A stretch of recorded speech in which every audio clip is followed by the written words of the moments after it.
నమస్తే.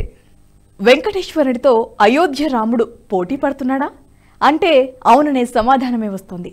బాలరాముడి తొలి రోజు ఆదాయమే ఇందుకు నిదర్శనం. జనవరి 22న ఆలయ ప్రాణ ప్రతిష్ఠ జరిగిన మరుసటి రోజు 5 లక్షలకు పైగా భక్తులు అయోధ్య రాముణ్ణి దర్శించుకున్నారు. ఈ ఒక్కరోజే భక్తులు పెద్ద ఎత్తున విరాళాలు సమర్పించుకున్నారు. ఏకంగా 3,15,00,000 రూపాయలు వచ్చాయని రామజన్మభూమి తీర్థ క్షేత్ర ట్రస్ట్ ఇన్ఛార్జ్ అనిల్ మిశ్రా తెలిపారు. ప్రాణప్రతిష్ఠ తర్వాత 10 విరాళాల కౌంటర్లను ప్రారంభించినట్లు చెప్పారు. మంగళవారం భక్తులు ఆలయ కౌంటర్లలో నగదు, ఆన్లైన్లో విరాళాలు సమర్పించారు. ఇవన్నీ కలిపి ఒక్కరోజే 3,17,00,000గా లెక్క తేలింది. తిరుమల శ్రీ వెంకటేశ్వరుని హుండీ ఆదాయం సరాసరి రోజుకు 3 నుంచి 4 కోట్లుగా ఉంటుంది. అంటే శ్రీవారి ఆదాయానికి రాముడు పోటీ ఇచ్చాడన్నమాట. బుధవారం కూడా భక్తుల రద్దీ ఏమాత్రం తగ్గలేదు. 13 కిలోమీటర్ల మేర రాముల వారి దర్శనానికి భక్తులు బారులు తీరినట్లు అధికారులు తెలిపారు.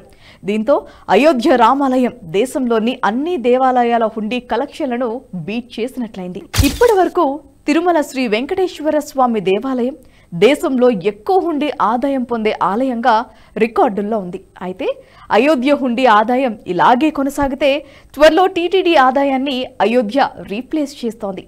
అయితే ఇప్పుడు వచ్చిన ఆదాయం భవిష్యత్తులో మరింత పెరిగే అవకాశం ఉంది.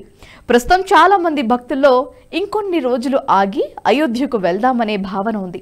దేవాలయం ప్రారంభించి కొద్ది రోజులే అవుతుండటంతో అక్కడ వసతులకు ఇబ్బందులు రావచ్చనే భావనతో ఆగిపోయేవారు కూడా ఉన్నారు. కానీ పూర్తి స్థాయిలో భక్తుల తాకిడి మొదలైతే మాత్రం ఈ ఆదాయం మరింత పెరుగుతోంది.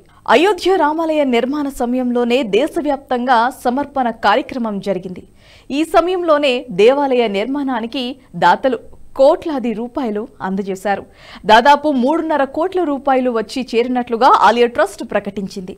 అయోధ్య అంశం దాదాపు 500 ఏళ్ల వివాదంలో ఉంది. దీనికోసం హిందువులు దశాబ్దాల పాటు పోరాటాలు చేశారు, ఎన్నో ఉద్యమాలు చేశారు. ఈ సమయంలో దేశంలో చాలా మంది కరసేవలో పాల్గొనటం, ప్రతి ఇంటి నుంచి ఒక ఇటుకను పంపడం వంటివి చేశారు. ఎన్నో ఏళ్ల పోరాటాల తర్వాత రామాలయం కళ సాకారమైంది. అందుకే రామ భక్తులందరూ అయోధ్యకు వెళ్తున్నారు. ప్రస్తుతం అయోధ్య కూడా ఒక టూరిజం హబ్గా మారే అవకాశం ఉంది. అక్కడ ఇప్పటికే వివిధ కంపెనీలు పెట్టుబడులు పెడుతున్నాయి. ఈ క్రమంలో అయోధ్య మరో తిరుమలగా మారే అవకాశం ఎంతైనా ఉంది. ఈ వీడియో మీకు నచ్చినట్టయితే లైక్ చేయండి, 10 మందికి షేర్ చేయండి. అలాగే కామెంట్ల రూపంలో మీ అభిప్రాయాలను మాతో పంచుకోండి. Nationalist hub group of channels ను సబ్స్క్రైబ్ చేసుకుని తెలుగునాట జాతీయవాద జర్నలిజాన్ని ప్రోత్సహించండి. ఈ వీడియో కింద ఉన్న బెల్ ఐకాన్ పై క్లిక్ చేయడం మర్చిపోవద్దు.